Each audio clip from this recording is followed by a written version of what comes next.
헬스조선 상례 서비스 3일의 약속. 네, 여러분 안녕하십니까? 국민들이 온통 이 코로나 사태로 생사의 갈림길에서 벗어날 수 있을까 불안과 초조의 나날을 보내고 있는데, 정치권은 오늘도 꼼수 부리기에 여념이 없습니다. 사상 최악의 억지 선거법을 만들어 놓고 거기에 맞춰서 피에로 행진을 시작했습니다. 도무지 부끄러움을 모릅니다. 정치권은 코로나 바이러스의 확진자 숫자, 사망자 숫자 이런 거를 헤아리기보다는 자기네 당선권 의석수를 헤아리기에 바쁠 것입니다. 이번 주 더불어민주당이 비례정당 창당을 주도할 것입니다. 여러 우여곡절이 있는 듯도 하고 해명도 많고 쥐어짜낸 명분도 있긴 하지만 그런 것들은 다 가식에 불과하고 결론과 요점은 민주당도 비례당을 만든다는 것입니다. 한국당이 만들었을 때는 가짜 정당, 위장 정당이라고 비난했었는데 자신들은 어쩔 수 없는 선택 이런 식으로 말을 하고는 있습니다. 여당도 비례당을 만들고 야당도 비례당을 만들면서 준연동형 비례대표제는 있으나 마나한 선거법이 되고 말았습니다. 이해찬 대표의 말 맞다나 너도 의석 도둑질, 그렇다면 나도 의석 도둑질, 이런 상황이면 개정 선거법은 말짱 도루묵이 되고 마는 것이지요.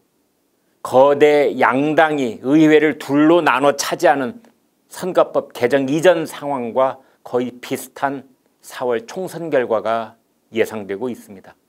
그러면서 선거법을 넝마 누더기로 만들고 사표를 방지하겠다느니 군소 정당을 키우겠다느니 했던 당초 개정선거법의 취지는 온데간데 없이 사라지고 말았습니다.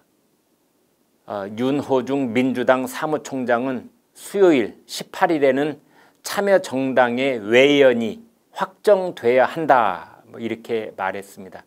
이게 무슨 뜻이냐 하면 정의당은 비례정당 불참을 선언했으니 일단은 제쳐놓고 나중에 어떻게 될지는 모르겠습니다만 나머지 진보 진영 소수 정당을 함께 한울타리로 묶어보겠다는 뜻입니다. 여기에는 내부적으로 좀 복잡하긴 합니다만 민생당, 녹색당, 미래당, 기본소득당, 가정환경당, 소상공인당, 그리고 통합진보당을 계승했다는 민중당, 어제 창당대회를 연 정치개혁연합, 조국 전 법무장관 지지층이 주축이 된 시민을 위하여라는 모임, 그리고 정봉주 전 의원과 손혜원 무소속 의원이 만든 열린민주당 이런 데까지 지금 거론을 하고 있습니다. 그런데요, 시청자 여러분께서 이제까지 보시는 것은 꼼수의 서막에 불과합니다. 이제 본격적인 꼼수가 태연하게 자행될 것입니다. 첫째가 의원 꿔주기 이것입니다. 전 세계 어느 나라에서도 단 한 번도 본 적이 없는, 오로지 2020년 봄 대한민국에서만 볼 수 있는 의원 꿔주기입니다. 오는 4월 15일 투표소에서 받아보게 될 비례대표용 투표용지는 정당 이름이 최대한 한 70여 개쯤 적힐 수도 있습니다. 이때 얼마나 앞부분에 정당 이름이 적히느냐가 굉장히 중요합니다. 10위권을 벗어나면 헷갈려서도 찾아내기가 힘들지 모릅니다. 그런데요, 이 비례대표 투표용지는 현역 의원 숫자가 많은 순서로 기호가 부여됩니다. 현재 미래한국당에는 현역 의원이 5명이 가 있습니다. 따라서 더불어민주당은 자신들의 비례 유성 정당에 이보다 많은 현역 의원을 배치하려고 할 것입니다. 자, 그럴 경우에 유성 정당에는 누구를 보낼 것이냐, 이게 문제입니다. 우선 불출마를 선언한 현역 지역구 의원 그리고 비례대표 의원을 꿔줄 것입니다. 지역구 출신은 그냥 당적을 바꾸면 되고 비례대표 의원은 제명 조치를 해야 의원 신분을 잃지 않고 당을 옮길 수가 있습니다. 이른바 제1차 셀프 제명입니다. 그 다음에는 공천에서 탈락한 현역 의원들에게 당신 가능성 없는 무소속 출마하지 마세요. 뭐 이렇게 만류하면서 대신 위성정당으로 옮기라고 설득할 수 있습니다. 마지막으로 당을 위해 헌신해달라. 뭐 이런 식의 주문을 할 수도 있지요. 이런 경우 공짜는 없습니다.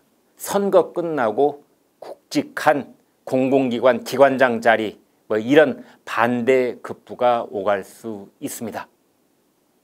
둘째 꼼수는 선거가 끝난 뒤 벌어질 것입니다. 위성정당 소속 비례대표 의원으로 당선된 사람들이 민주당, 통합당 양쪽으로 합치면 40명 안팎으로 나올 것입니다. 선거가 끝나면 이들 비례 당선자들을 원래 본당으로 복귀시켜야 하는데 이들 역시 비례대표 의원이기 때문에 당적을 옮기려면 제명 조치를 해야 합니다. 그렇습니다. 이것이 아마 제2차 셀프 제명 사태가 될 것입니다. 선거 한번 치르는데 비례대표 의원들에게 제1차 셀프 제명, 제2차 셀프 제명 뭐 이런 웃지 못할 촌극을 연출하면서 이제까지 한 번도 보지 못한 꼼수 공화국임을 드러내고 말 것입니다. 이 경우에 비례대표 위성정당들은 비례 당선자 전원을 셀프 제명 조치한 뒤에도 당을 해체하지 않고 그대로 존속시켜야 할 것입니다. 나중이라도 비례의원직을 승계해야 할 일이 생겼을 때 승계를 받으려면 의원수 제로의 좀비 정당으로 일망정 존재하고 있어야 하기 때문입니다. 이 또한 한 번도 경험해 보지 못한 정치 풍경이 될 것입니다. 그렇지만 우리는 기억해야 합니다. 애당초 누가 이 말도 안 되는 싸움을 시작했는지, 누가 상대방을 배제시킨 채 경기 룰을 바꾸려고 했는지, 누가 공수처법과 엿바꿔 먹기로 선거법을 바꾸려고 꼼수를 부렸는지, 누가 한 번도 경험해보지 못한 꼼수 공화국을 만들었는지 기억해야 할 것입니다.